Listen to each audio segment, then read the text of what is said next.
episode of the All Ball No Foul podcast. I'm here with my buddy Nick.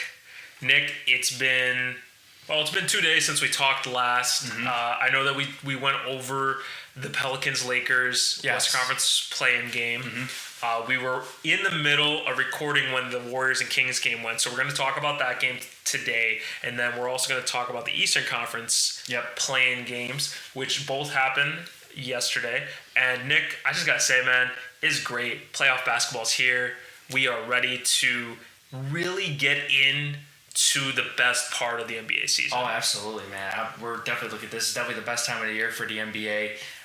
Just going to be a lot of great matchups going into this first round, but obviously we have to talk about the play-ins still, and those have been some very interesting games so far, and 100%. Unfortunately injuries have played a factor to the 7 seeds, just like you just mentioned before we started recording. But the first game we'll break down is the Golden State Warriors versus Kings. Obviously the Kings won 118-94.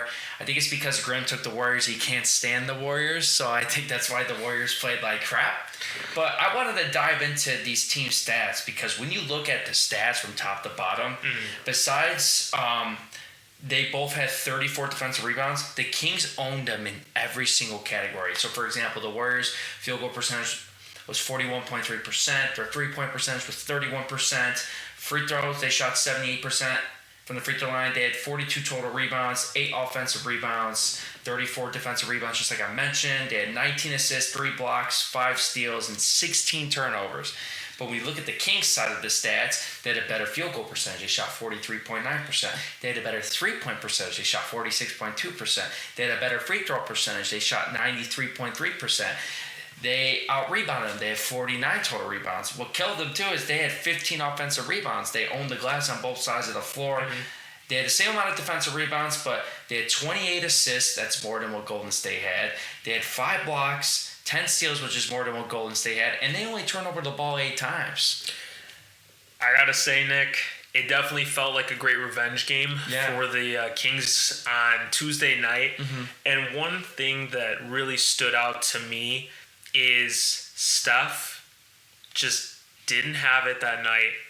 And if he's not playing at the level that he needs to be playing at, this Warriors team does not have chances in games. They just don't have the same core that they once did. And you could see it again.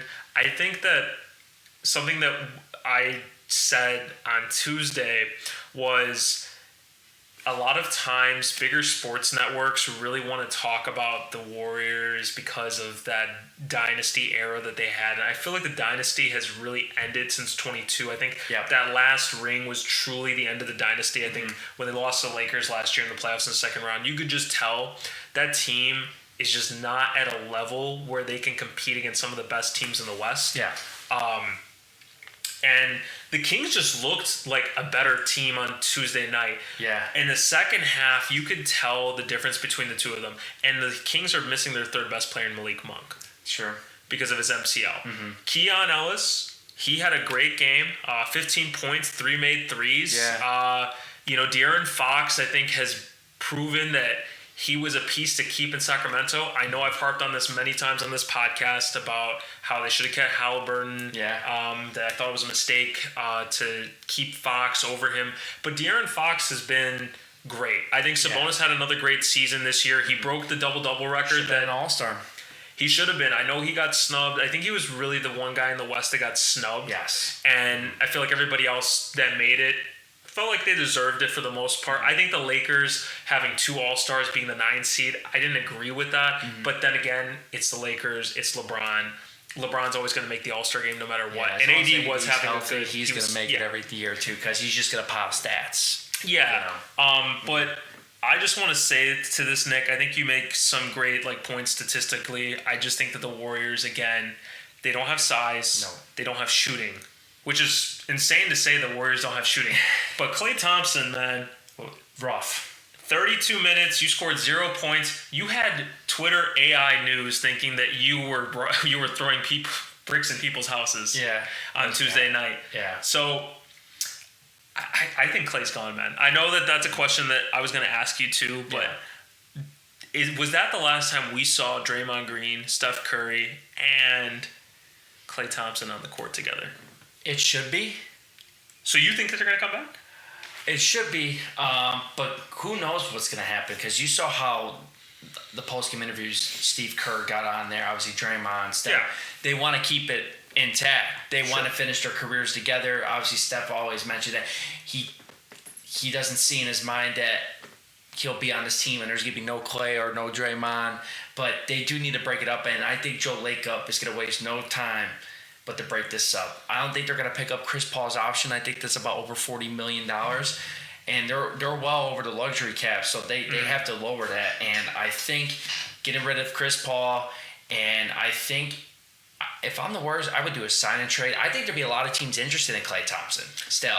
Klay Thompson's not a scrub. Okay, yes, his game has declined a little bit for sure. And this was probably, I think this was his first donut since his rookie year, I believe. Yeah, he has not had a zero ball game like that in a really long time. Yeah. You might be right. It might have been since his rookie year, but Clay, even when he's off, I've never seen him have Tony Snell type of stats. Yeah. I just feel, to me, Nick, I think a sign and trade will happen, or a lot of teams would be interested. Some type of trade. I just feel like the Warriors at this point want to move off of Draymond, I think, too. Yeah. I think they're done with the antics. This year was another year where you just see everything that Draymond does just negatively affecting the team, causing headaches in the locker room, Steve Kerr having to come to his defense. And not to say this, but when Draymond Green is your leading scorer in the first half, no disrespect to him, you're not winning that game, man. No. He's not an offensive threat in the sense of where we see with Steph Curry. I also think that Keegan Murray, who has been really quiet this year in terms of his production compared to, I think, his rookie year, a lot of people were talking about how Keegan Murray was this like unlocked, power forward that helped the Kings get to the playoffs. Great three-point shooter. I think he broke the Kings like rookie record for threes, I think. I believe so, yeah. I believe that he did that. Yeah. And him having 8 threes. Yeah. That was the difference maker of that game. Yeah. They had no answers for him. This is why I don't bet, man, because Harrison Barnes always screws me in one way or another. Played solid, too. That starting five was solid, man. I'm just... Solid game. Anytime he sees the Warriors, he just has it out for them. Yeah. It's like Lendl Carter when he plays the Bulls, dude. He cooks us every game. I don't know why that is, but... I think we're not playing the Magic, man. Yeah, literally what's interesting is how they run so many screens for Keegan Murray. It's like kind of like how the Warriors were trying to run so many ball screens for like a Klay Thompson or Steph Curry off the bar or something. Like Keegan Murray, I don't think he had a single assist either. My man had 32 points, 9 rebounds, shot 8 of 13 from the three-point line. And look at this starting line. I mean, Sabonis had 16, 12, and 7. Barnes, just like you said, 17 points on 3 made threes. Ellis played really well. De'Aaron Fox was doing his thing, filling up the stat sheet. The bench didn't really do much, but... I feel like that's been every playing game. I don't feel like the benches have really done much in terms of... I think it's been like... Except for the Warriors, actually. They had a couple bench guys that played really well. Kuminga, Mooney. I just think that's another reason why the Warriors need to start moving off some people, because you have this younger talent that I feel like you're kind of holding back, but... Once you unlock Kuminga, I'm telling you, you'll see his full potential, and he's really, really solid, man. He kind of reminds me of Iguodala if they use him right. I'd say like a more athletic Andre Iguodala. I think that he is definitely really good. I think he definitely is the best young player that the Warriors have. Yeah. Being a lottery pick just a couple of years ago, played in the G League Ignite. Yeah. I definitely think that that's a focal piece you want to keep. Oh, yeah. I think another thing, too, that we're going to start asking ourselves is where does Steph Curry end his career? Does he end it in Golden State? Does he move? Does he try to go somewhere to win? Or is he just going to have that Kobe-like career where he stays with one team? He doesn't move no matter what the outcome is. Yeah. Because I know the Warriors will continue to pay the luxury tax if they want to keep trying to build around. I think he's staying now. I'm throwing that out there. Yeah. Just because we do have to ask that question as well.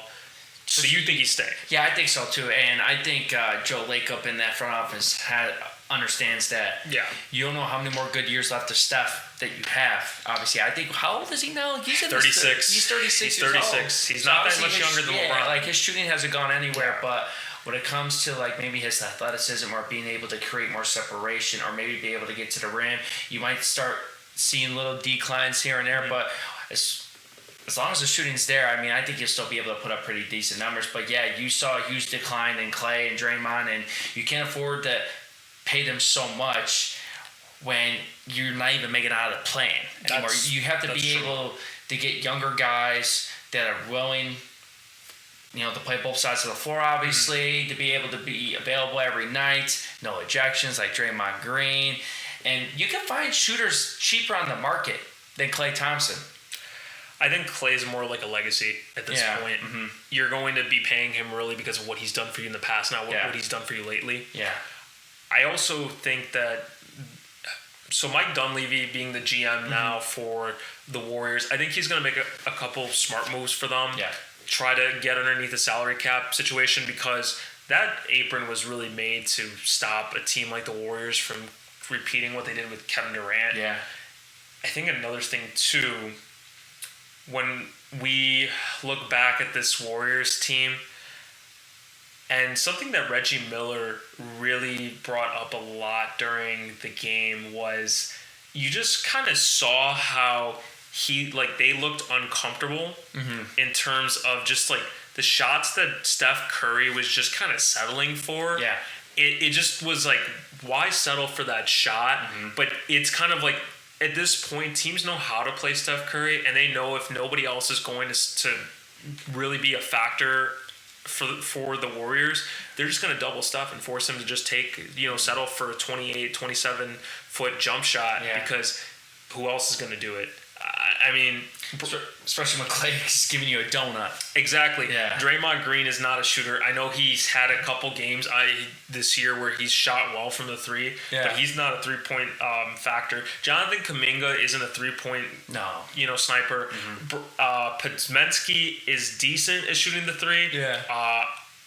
Again, a lot of the players on that team are not 3-point assassins like they've had in the past where you've had multiple shooters. So I think the Warriors definitely, they need to get another guy that can shoot around Steph, and they need to get bigger. That's one of the things I feel they've lacked since they were in that dynasty era where you had a center that wasn't Kevon Looney that you could use besides Looney. Yeah. I honestly think one of their best teams was when they had Maurice Spates, Festus Ezeli. You had Bogut. Yeah, you had Andrew Bogut. You had size. You also had shooting too at one point, I think, too, right? They did have JaVale McGee. Yeah. And that was in 2017, 2018. Yeah. You had bodies on that team. And you also had shooting. You had length. You had size. You had shooting. Who's going to beat you? You were one of the fastest teams. And when you didn't need the size, you could play small ball and then their death lineup. So, and I'm talking about this, and I don't like the Warriors, but you have to call for what it is. Yeah, 100%. So, I think the end of the Warriors. You think end of the Warriors? Yes. I think we can, as they are right now. I think it's going to be interesting to see what the team looks like next year. Yeah. Will Sacramento make the playoffs? Because we'll talk about that later, Nick. Yeah. Let's get to the next game that we had on here. So this was the Heat and Sixers. Yep. Sixers won 105-104. Big comeback in the second half for them. Yeah. I want to shout out real quick Nicholas Batum. He had a huge game for them, having 20, hitting 6 threes in that game too. Yeah. For a guy that was part of the James Harden trade, you wouldn't be expecting him to be the guy that is the reason why you're going to be playing the Knicks in the first round. Yeah. What do you think, Nick, about the game? What were your instant reactions? How did you feel about it? I know Jimmy went down. He has an MCL injury. Yep, won't be available against the Bulls. And even if they do win that game, he's going to be out for multiple weeks. Yeah. So, Nick, do you feel that the Heat blew that game, or do you feel the Sixers just earned that win at the end? Ooh, that's an interesting question. You could go either way with that, but if I had to pick, I would say Miami blew this one. They were up 13 points. Obviously, I got to give credit to Philly, obviously, for executing, but I just don't understand. if Batum keeps nailing threes in these matchup zones, Spoelstra, normally he's great at adjusting. He just, it's like, we're just going to live or die with this style. So which was very surprising to me, that Spoelstra was just going to keep letting Embiid get the ball in the middle, and then they collapse, and then Batum was just wide open on these threes. Like, they were warm-up shots, and credit to him, man. He went 6 of 10 from 3. He went 7 of 12 from the field. He had 20 points. I think that's his career high since being the member of the Philadelphia 76ers. But obviously, Tower Hero and Jimmy Butler, it just wasn't their night. Kind of like how McCollum and Ingram, they didn't show up for Zion. Like, they didn't really show up for this team. Like, I get it. Like, when you look at the stat line, like, yeah, Hero had 25 and 9. Well, what do you mean? Well, you shot 9 of 27 from the field, and you shot 4 of 14 for 3. So you were ice cold all night. Mm-hmm. Obviously, Jimmy Butler filled up the stat sheet pretty well. His typical 19 points. Mm-hmm. He had 4 rebounds, 5 assists, 5 steals, but obviously 5 of 18 from the field. That's not going to cut it in that situation. And I had an interesting take here. It was like, Bam Adebayo, if he were efficient from the field, you only took 9 shot attempts, and you had 10 points on 5 of 9 shooting. Why weren't you more aggressive in the 31 minutes that you played to try to put more pressure on Embiid, especially he's still recently coming back off an injury? Maybe try to get him in foul trouble or something. I just felt like they didn't get the ball to Bam Adebayo enough, and they were just settling for these awful shots, with Miami. So especially in the second half of that game, that's why I think they blew this game. If they just played the way that they played in the first half, they would have won this game no problem. But, obviously, Philly made some adjustments, and Miami really didn't. They just lived or died by the same strategy they had. And but with Philly, obviously, Embiid, he didn't have one of his best nights from the field, 6 of 17 from the field, but he did have 23 points, 15 rebounds, and 5 assists. He was shredding that matchup zone when he got the ball. Batum was open for threes.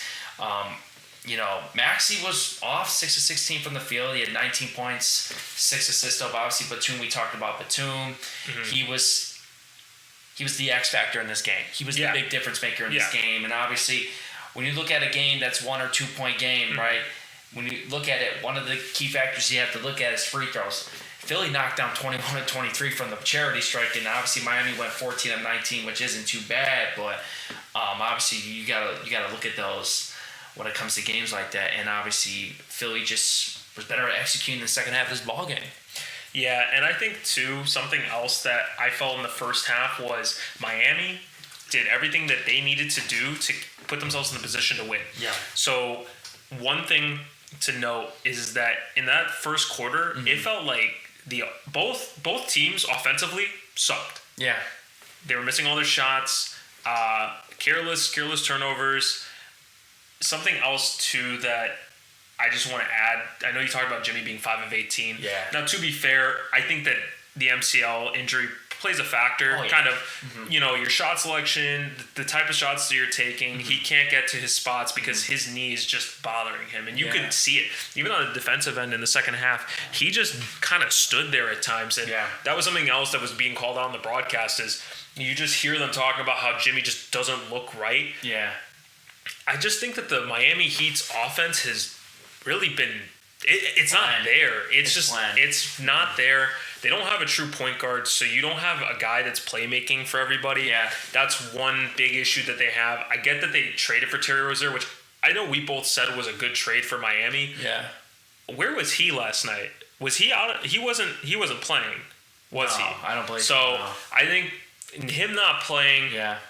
And he's also out against the Bulls. So they announced that today. So Terry Rozier is going to be out. Jimmy Butler's going to be out. Mm-hmm. So you have 2 of your better players out against the Bulls. Yeah. And I honestly just, as much as, Philadelphia, I think just got lucky and the Heat blew this game at the end. Yeah. I wasn't really impressed with how Philadelphia played at stretches of this game. I felt like Maxey should be taking advantage of this matchup, especially because you're going up against, and I'm not saying Tyler Hero's a bum or at all. He's not a defensive player. But he's not, Tyrese Maxey should not be 6-16 from the field in this game. Mm-hmm. Like you said, unfortunately, one of the biggest problems with Miami, which is why they got cooked in the finals last year, is because they have no size. I'm a little surprised that Spoelstra didn't just at least put Thomas Bryant out there for some minutes, at least to put a body on Embiid, because I just feel like Bam cannot guard Joel Embiid one-on-one straight up. And most guys can't. The only guy that can really put him up one-on-one is Nikola Jokic, because everybody else in the NBA either sucks at playing defense as a big man, or they're a good defensive center, but they're either too skinny or they're just not tall enough or big enough to really go up against him. Like, you've seen, I don't think like Wemby can keep his body in front of Joel Embiid like that. Same thing with Chet. Chet's going to have the same problem. Bam's too short. He's a great defensive guy, but they had to basically play zone all night so you don't let Joel Embiid go for 50, because he would have gotten everything if you tried to play Bam one-on-one, and Bam's going to get into foul trouble because Embiid's going to always get his free throws. That's the other thing too. I think something that you did definitely add is, being 21 and 23 from the free throw line. I mean, you're gonna win a lot of games if you get to the free throw line, if you're gonna give it to the guy that's gonna get you there too.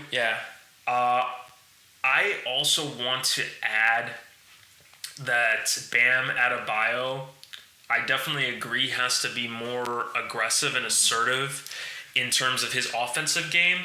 I feel like he's got the talent level. I think that this happens every year.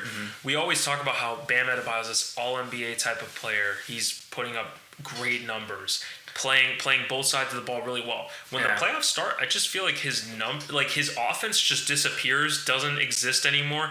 And just kind of, to me, I think the style of his game doesn't mesh well in the playoffs, because that's when teams tighten up on defense. You're not going to get the same looks that you did in the regular season.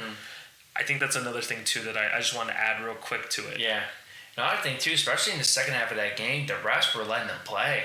I feel like there was a lot of calls that normally gets made. We should have saw a lot more free throws last night in the game. You saw Spoelstra and Nurse were both bitching at the refs, especially that entire second half. But they were letting them play, man. It's playoff basketball. Let them be more physical. That's another thing I liked about while watching that game for sure, was the refs were letting them play. No, I definitely agree with you. Another thing too is that Buddy Hield, they're lucky that Buddy Hield wasn't cooking them too from three, because he can get hot from three. And one more person that I want to call out real quick is Tobias Harris. Bro, you cannot be scoring just 9 points in a play-in game. You're getting paid like you are a top option on a team. You can't play like that, man. I get it. He's getting I feel like Tobias Harris, bro. We've gone off on him. We cooked him plenty of times, and obviously he's getting paid like he should be an all-star every single year. But no, you're right. That's why Nicholas Batum ended up being the guy that stepped up. So I think Batum is definitely going to be a big factor for them. I think moving forward, he has a lot of playoff experience. He's been in these moments multiple times, and as we go to the next game, Nick, I know that the person we're going to talk about a lot is Kobe White. Oh, yeah, dude. Baller. I got to say this. I know I tweeted this last night. Kobe White should be the MIP. I don't think it should be Tyrese Maxey. Unfortunately, I don't get a vote for the NBA awards. You don't get a vote. And we're gonna end up seeing the media vote for Tyrese Maxey. You know, and I get it. Tyrese Maxey, his numbers, again, looked phenomenal. And I think that they're focusing way too much on the beginning of the year, because I got to say this, they were the 3rd seed. I get Embiid went out. But, again, 3rd seed to 8th seed, or 7th seed.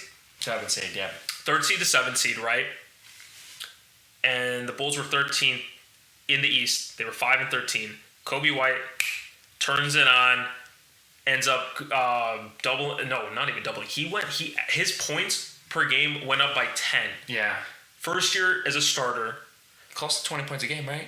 Close to 20. Like almost 20. Yeah. He had a career high yesterday. Yeah. And I just feel like we don't, and maybe it's because we're Bulls fans, so we're going to be a little more biased towards it. But even a guy like JJ Redick, put him as a second option as most improved player.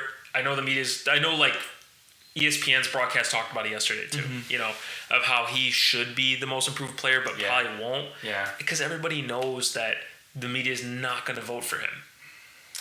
He should definitely be the main candidate. Even though I remember in the middle of the year, I did mention it would be Tyrese Maxey, and you said Kobe White.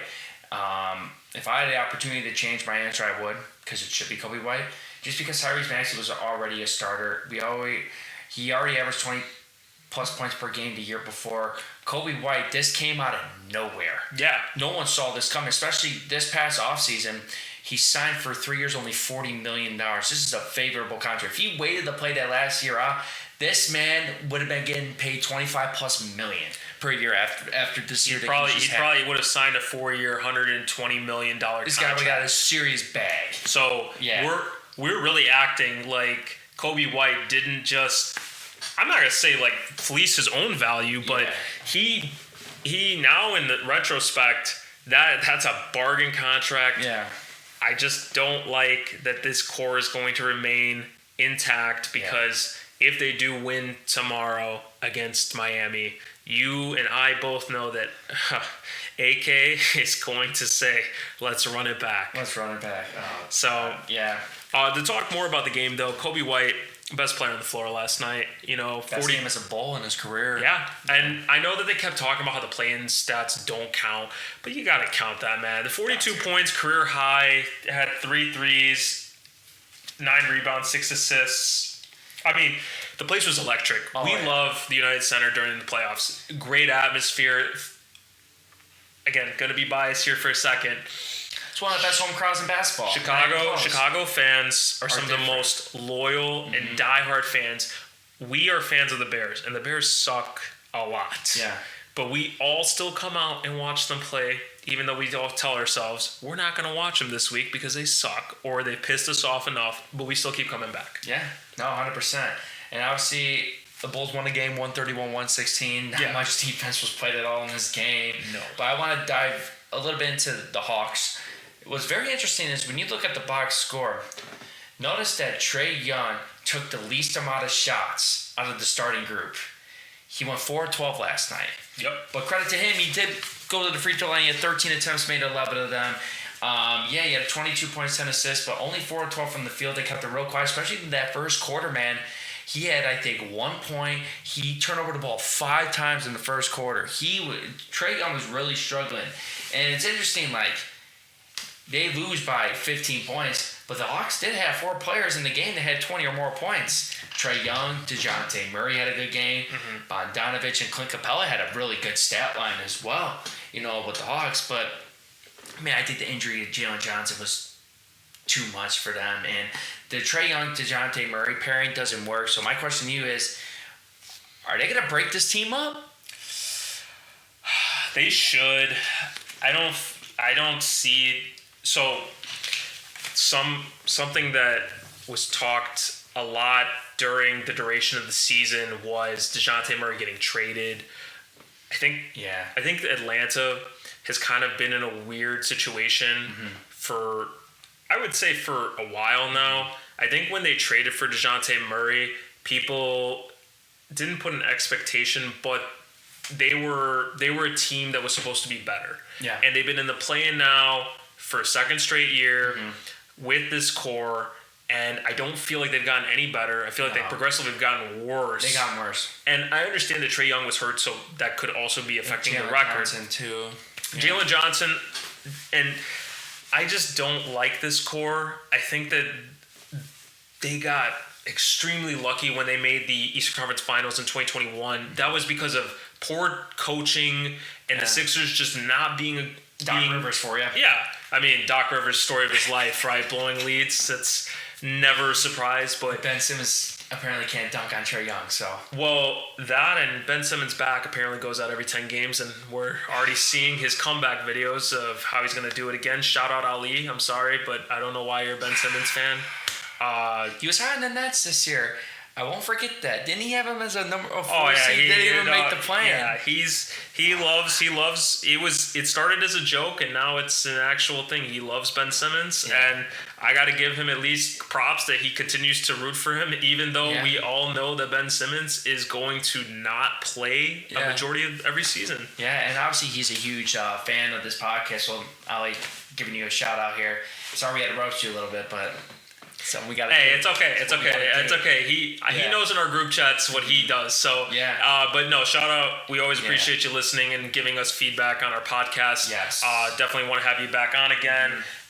Something else that I talked about, Nick, Tuesday was if the Bulls insanely have a great record when the other team doesn't hit 10 or more threes. Now, Atlanta hit 11 threes last night, but they shot 29% from three. Yeah, they were raw. Yeah, and raw. So, and the Bulls also shot, well, they hit 11 threes, but they were 42% from three. Yeah, they were very efficient yesterday. And they're not a three-point shooting team. Mm-hmm.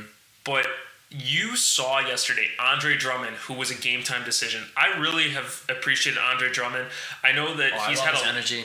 I know he's had a lot of negative feedback in years past because he had that mindset still, like when Carmelo thought he was a star player in the league, was supposed to be a starter, didn't really conform to the role of what he was supposed to be at a certain point of his career. I think Andre Drummond has finally accepted that role and he's embraced that role in Chicago. Yep. I think that's something that we just haven't seen until he came to Chicago. And he was a huge factor yesterday, maybe not on the stat line necessarily, but his rebounds, his energy, some of those things you just don't see on numbers. Yeah. You could just tell. I mean, he was getting the crowd hyped up on a double technical. Yeah. And that's something that you don't teach. You have to have that already as a player. And we got to give props to DeMar. No matter what, he's averaged 20 plus points in 10 straight years. He's a great player. Yeah. The Bulls, as much as I'd love to see DeMar continue to be on the Bulls, I just don't think it's the best for the future of the team. Yeah. This might be DeMar's last game as a Bull on Friday. Maybe his last playoff series as a Bull if they make it up to Boston. Yeah. We'll see. And then Vooch, of course, having his on game. We'll see if that happens again tomorrow. He played really well yesterday, 24 and 12. Yeah. Vooch has also been one of those guys where you love him, you hate him, you just don't understand why he takes the shots he does sometimes. Also, his three has been terrible. Way too many threes, especially his 3-point percentage has been rough this year. He did shoot 1 of 6 from 3, but that's what Miami's going to do. What Miami's going to do is they're going to double Kobe White. Anytime Vooch sets screens for Kobe White or DeMar, they're going to double right away. They're just going to dare Vooch to shoot these threes at this point, which what drives me crazy is before he got to the Bulls, this man was shooting 40% from 3 in Orlando. And all of a sudden, apparently, he forgot. He doesn't even know how to shoot a basketball anymore from the 3-point line. It's like, I don't know if it's playing for the Bulls, like an historic franchise, if that... I don't know what it is. It doesn't make any sense to me at all. I don't even think it's something that necessarily deals with like the mental game where he just is like psyching himself out. He's had the same open shot. Last year at the top of the key, if you did a pick and pop with him, he would hit that 3. This year, the same exact thing. He's wide open, misses that every single time. Wide open. Also, something else I tweeted last night. Javonte Green. Why in the world was this man not signed by the Bulls at the beginning of the year? Why did we sign Javon Carter? I'm just going to do this. Can you repeat that again one more time? So why was Javonte Green not signed at the beginning of the year? Why did we give that money to Javon Carter, who did not play? Didn't even play. He has been awful this year for the Bulls, of course. Agree. And I was actually one of those people that I liked the signing originally, so I was clearly wrong on that point. But, yeah. But Iowa was good too as well. 19 points, 8 of 12 from the field, 3 for 4 from 3. And this second half of the season, man, Iowa's offense has really, really picked up. And they're trusting him. These young guards are really starting to play well. Kobe White, obviously, the majority is there as soon as that went down. Dusumu's really, really stepping up and embracing his role. And obviously, Javonte Green, man, he deserves his respect for just playing hard in general, man. I mean, look at 23 minutes off the bench. He gave you 10 points on 4 of 7 from the field, hit a 3, 6 rebounds, 4 assists. Gives you this defensive energy. He goes for those loose balls. He does all the little things that doesn't show up on his stat sheet. He's literally the smaller version of Andre Drummond, if you want to be honest with you, just the energy that he brings. So he should have been on this roster from the beginning. He should have been in the rotation from day one. Not a starter, but definitely could have been giving us these minutes the entire season. And it's kind of funny because he's been on the Bulls for the last 2.5 years. It wasn't like he just randomly came up off the street and has never played with this team before. I mean, AK hasn't changed the core at all, so he already knows who's on the team. Absolutely. I think, too, with Javonte Green, one of the one of the coolest moments last night was it was a transition dunk he had. It was just they had gotten the steal. He got it. They went up court. Literally gave him the ball. He just jammed it in the United Center. The Madhouse on Madison was going nuts. Yeah. I also think, too, Atlanta just felt like they gave up after the third quarter. Oh, yeah. Quinn Snyder just didn't know what to do. He just put hands up at one point. He didn't even call the timeout. No. This was after the Javonte Green dunk. Yeah. He just puts his hands up like this. Yeah. It's like, what am I supposed to do? And doesn't call a timeout. Yeah. That's what you're supposed to do. When the other team is on a run, you're supposed to call the timeout. Yeah. Also, I feel like nobody talks about this, but DeJounte Murray had a good game. He did have a really good game. I think it was just overshadowed by... He was carrying them in the first half. I think, what did he have, like 23 in the first half or something? Yeah, 23, finished with 30. Finished with 30. Yeah. And I think that that was something that they did talk about in the broadcast yesterday. Yeah. Richard Jefferson brought it up about how DeJounte Murray had a great game, and they're not going to talk about it because, Kobe White. I mean, it was Kobe White's game, man. Yeah. I love Kobe. I know I've been a little bit critical on him in the past before. Mm-hmm. But he's one of the only guys in the league who you've met as well in real life. He's just one of those guys that he's gonna put in the work in the gym. He takes the feedback. He tries to always improve himself. Oh, yeah. I think we've really seen the development of Kobe White in a way that I feel like we didn't give the time for Lauri Markkanen or for even, I guess we could say the same thing for Wendell Carter, but I feel like Lauri, because of who Lauri is, his stature in terms of where he is in the league, we didn't give him that ability to get to that point. And I think we gave Kobe that. Yeah. And now because Kobe had the opportunity with Levine going down, no Lonzo for the last couple of years. I think if Lonzo was healthy, I don't think we ever would have seen this Kobe White. No. So not at all.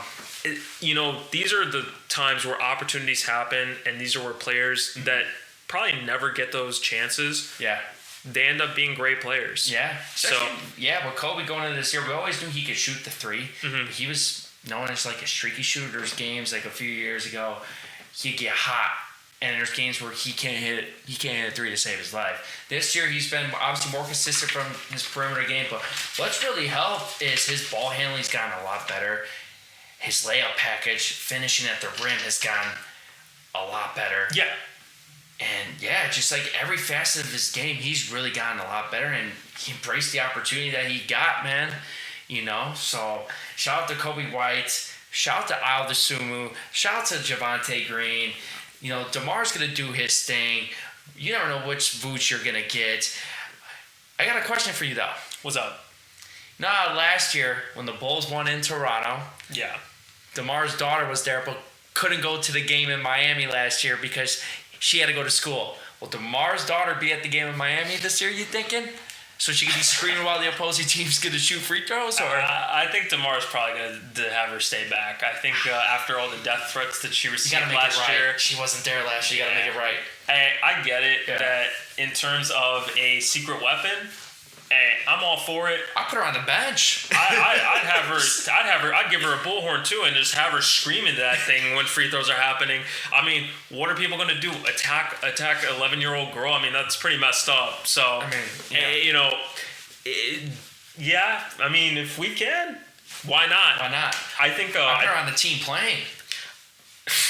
I'm just saying, bro. Hey, Nick, I think you're advocating. You're going to have to reach out to DeMar, man. I might have to, man. All right.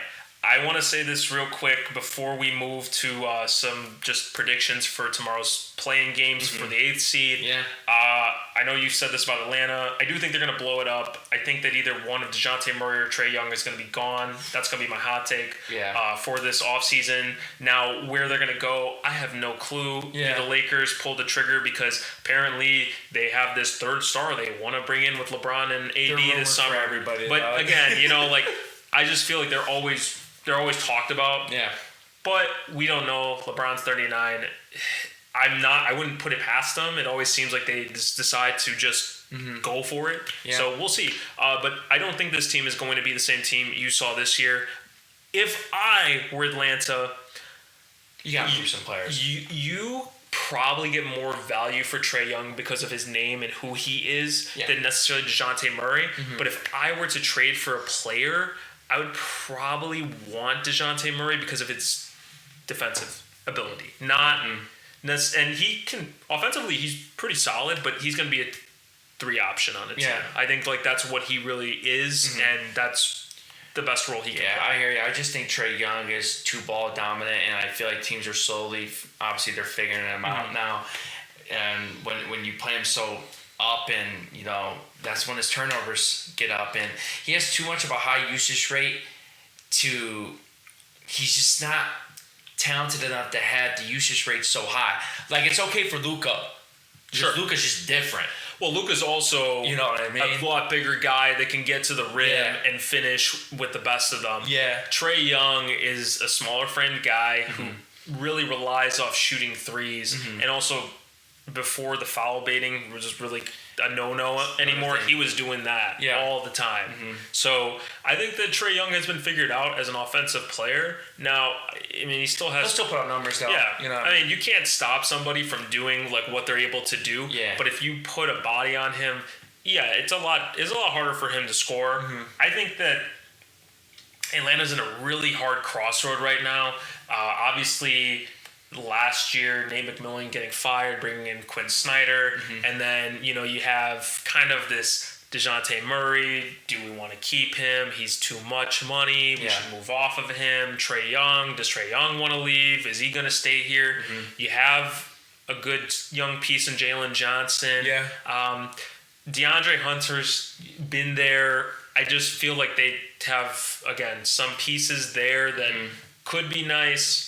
I just don't know what their future really holds, because if they're going to continue to be hovering around the 8 to 10 with that salary, with the salary cap and with that, I cannot think right now with their payroll. I just feel their payroll is too high for the production that they're getting out of it. So it's like the same thing. It's like the same thing with the Bulls. I feel like the Bulls have a pretty high payroll in terms of, and they're still not over the luxury, but for what they're producing and the players they have, I feel like you just have to, at some point, just admit you need to blow it up and just figure out where you want to go. And also, Jerry Reinsdorf still needs to sell the team. Yeah, Jerry Reinsdorf, please sell the team, man. I'm done.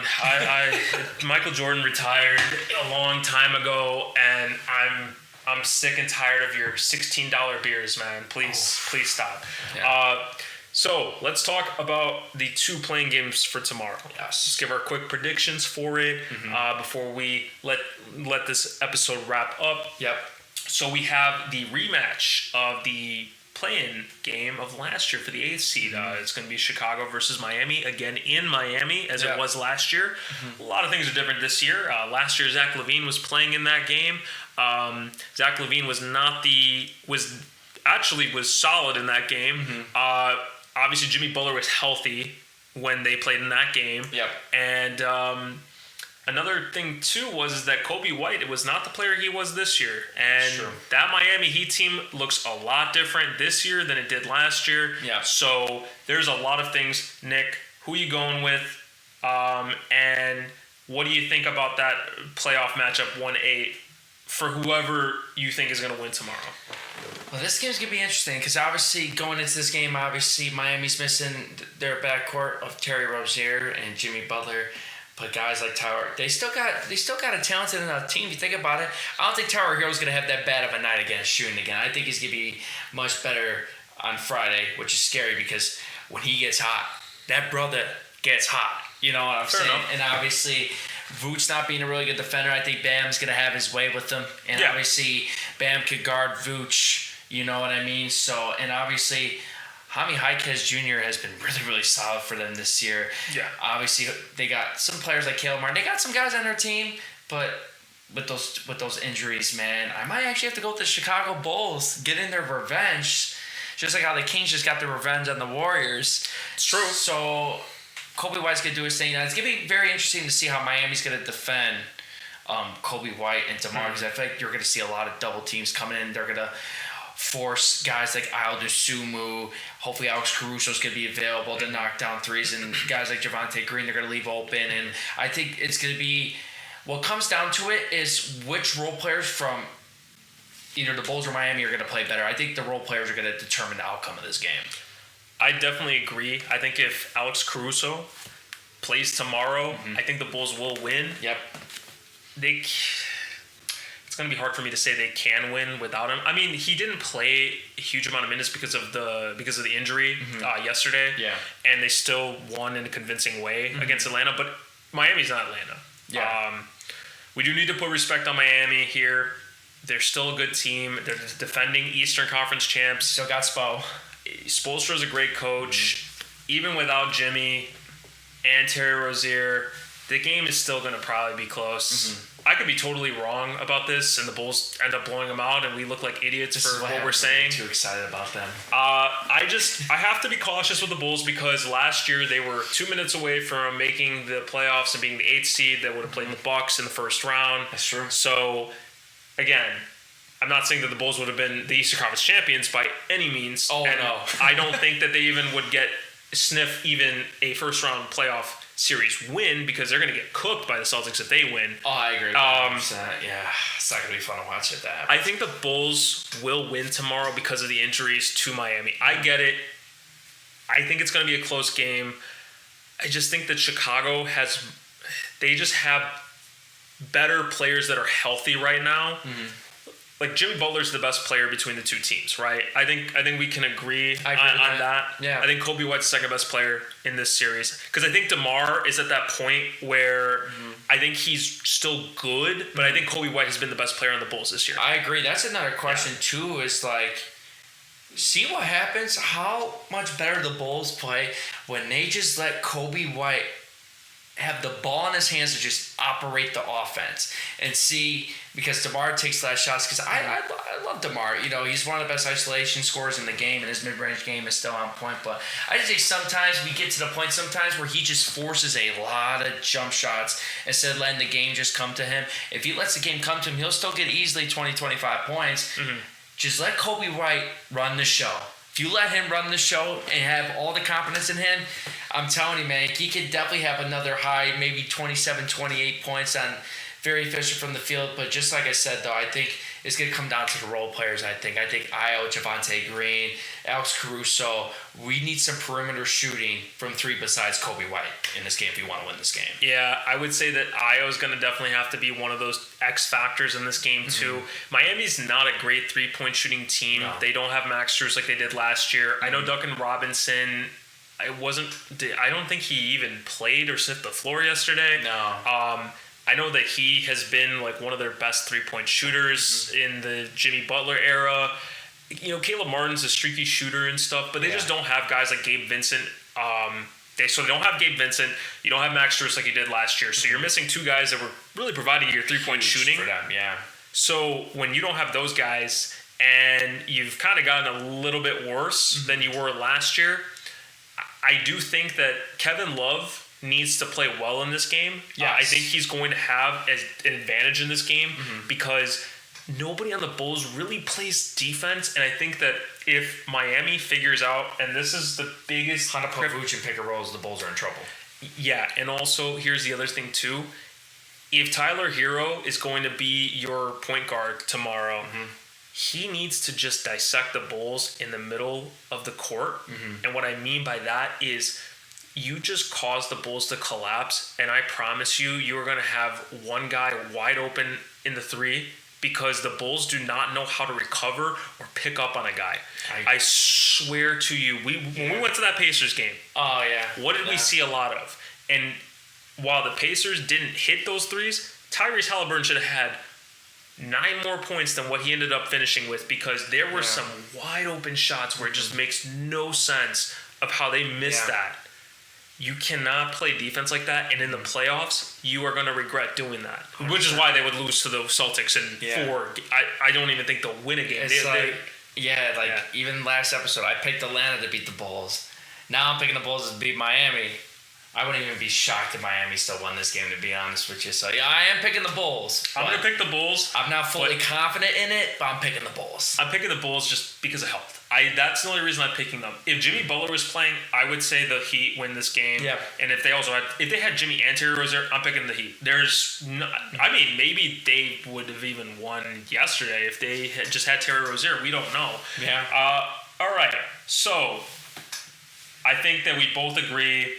So the Bulls, we're not confident in it, but we're going to go with them. I think we both agree I don't really have to even say this, but no chance of the 8th seed in the East pulling any upset in the first round. I just hope we win a game. If we win, it's going to be one of the first 2 games. It's going to be one of the first 2 games. Yeah. We steal a game, and then we get cooked in front of our home crowd who paid hundreds of dollars to see us play. And the Celtics are the best team in the East. Yeah. So you're really playing to just get swept. So, congrats on a great season. Thank you all. AK, you still need to blow this team up, please. Please, Jesus. Please, just make one move. You've only made 3. One trade. Yeah, just one. Technically only one trade. Oh man. But to get to the Western Conference play-in, I think something that we mentioned a little bit in the beginning of this recap was how both games, the star player of the team that lost in the 7-8 game is not going to be available for tomorrow's games. Both have pretty serious injuries. I know Zion with his hamstring and Jimmy with his MCL. I'm going to say this about the Pelicans because we talked about this on Tuesday night. So the Pelicans are a team that always has those glimpses of looking really good when Zion's healthy, and when he's not playing or when he's off the floor, they just look like a whole different team. Brandon Ingram, I get that he's just coming back from injury. I understand he's on a minutes restriction. He just doesn't look like that 1B player that he's supposed to be with Zion as the 1A. Yeah. CJ McCollum, he's just getting older. He's not the same player he was in Portland. I get that he's still going to get his minutes and stuff. Valanciunas is going to get played off the floor in this game because the Kings are going to run and gun like they did against the Warriors. Yeah. And I think if the Kings just get some threes to fall and they play their pace, which they like to play very quick, and they like to be unselfish with the ball, like you could tell, that's what caused the Warriors' downfall. Yeah. Unselfish passing, hitting the threes. If Keegan Murray starts it up again tomorrow. Yeah, I just think the Pelicans are in for a really long game, and I don't think it's a game that they're going to win because they're missing Zion. And Zion scored 40 points against the Lakers. Yeah. And not only that, he's the point guard of the team. Yeah. He brings the ball up and stuff. Yeah. And I just don't see the Pelicans winning. Just because, and it's so sad because we thought they were going to make the playoffs outright. Because just a couple weeks ago, they were the 5 seed, which is insane. The end of the year, 49-33. They still have to play in the play-in. That is wild. And they might get eliminated tomorrow, which just kind of tells you all you need to know. You were the 7th seed, technically, in the standings, but now you are just one game away from being eliminated. I like Sacramento in this matchup. What do you think? I wish there was a way I could pick New Orleans in this matchup, but I don't see it. I'm going to have to go with Sacramento. I just think they have more firepower right now. Okay. Obviously, with Zion not playing. Obviously, Ingram and McCollum were really, really off last game. And honestly, Brandon Ingram doesn't even look happy to be in New Orleans anymore. I think he's going to get dealt.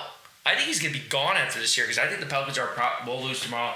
I think if there's a way that the Pelicans win this game, I think their bench is a lot stronger than the Kings. I agree with that. Yeah, I'd say New Orleans might have more depth if Zion was playing. I think guys like Alvarado, Jones, those guys are going to have to step up tremendously again. Trey Murphy's going to have a big game. He's going to have to hit at least 4 or 5 threes type of game. He's going to have 20. I'm assuming who's going to replace Zion in the starting lineup, you think, for New Orleans? Is it going to be Trent Murphy, you think? If he wasn't starting last game, then he's going to definitely start this game. Yeah. I think their lineup is going to likely look of something of CJ McCollum, Herb Jones, Trey Murphy, Brandon Ingram, and Jonas Valanciunas. I think that's going to be their 5 to start. I think they're going to have to play small. I think Larry Nance is going to play big minutes in this game. I think Valanciunas is going to get played off the floor because He is a liability on defense. Sabonis is going to cook him in the paint. And I just don't feel like he's just going to get into foul trouble. So you're going to have the issue of you can't stay on the floor because you're just hurting your team. Yeah. And Larry Nance, while I like his energy, yeah, I don't think that he's going to be your X factor in this game. I think Herb Jones has to have a really good game too, and CJ McCollum has to wake up. Yeah.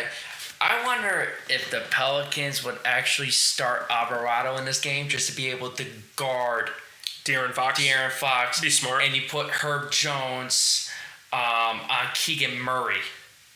Because if you notice this, that's what I would. I'm not gonna lie. If I was coaching the Pelicans, I might actually really consider going that route going into this game. If you look at the Lakers game, after Alvarado started guarding D'Lo, he only had 6 more points in the game. So he had like a quick 15. Yeah. They put Alvarado in. Yeah. D'Lo only has 6 points for the rest of the game. You know, Alvarado is trying to be a mini Pat Bev, you know, get under your skin, irritator. He's a dog.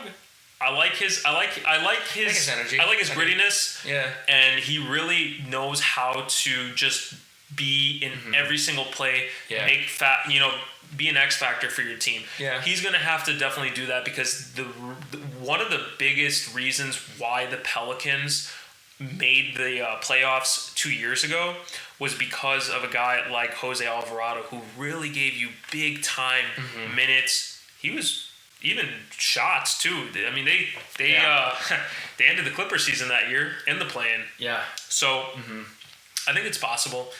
We'll see what happens. Yeah. I think that there's a lot of things that we could continue to talk about, Nick, but I think that we both agree it's going to be the Kings tomorrow. Yes. I think that this is a matchup like we talked about on Tuesday, that if the Kings won outright against the Warriors and then the Pelicans, I still feel like OKC is going to be favored in that matchup because they're a small team, and that's what OKC needs to play against in the first round because if you played the Lakers, you would have lost. I agree. I actually would have took the Lakers in that series. And I know you're not a LeBron guy, so and Shea's my guy, but at the same time, if I have to I'm gonna give my honest takes. I'm not gonna play no favorites or anything like that. I'm just gonna call it how I, see it. And am I right all the time? No, but you just have to. Takes, man. And it'll be interesting though because if the Kings do win this matchup, which we expect, right?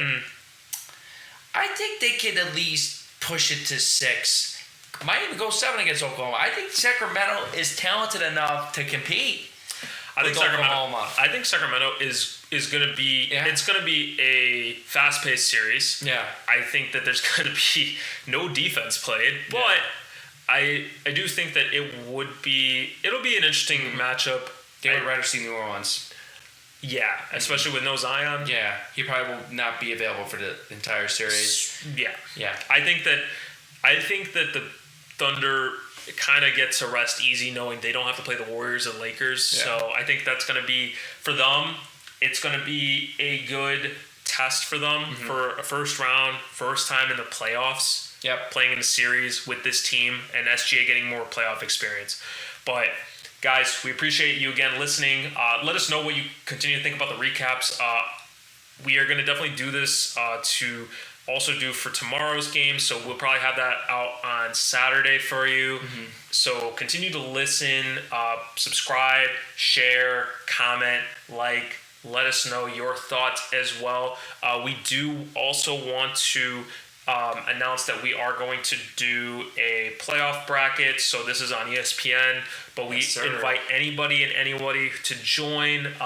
Put your predictions of who you think is going to win the NBA Finals, and then the winner of our bracket challenge will get a $10 gift card to something like Amazon or Starbucks or whatever you're thinking.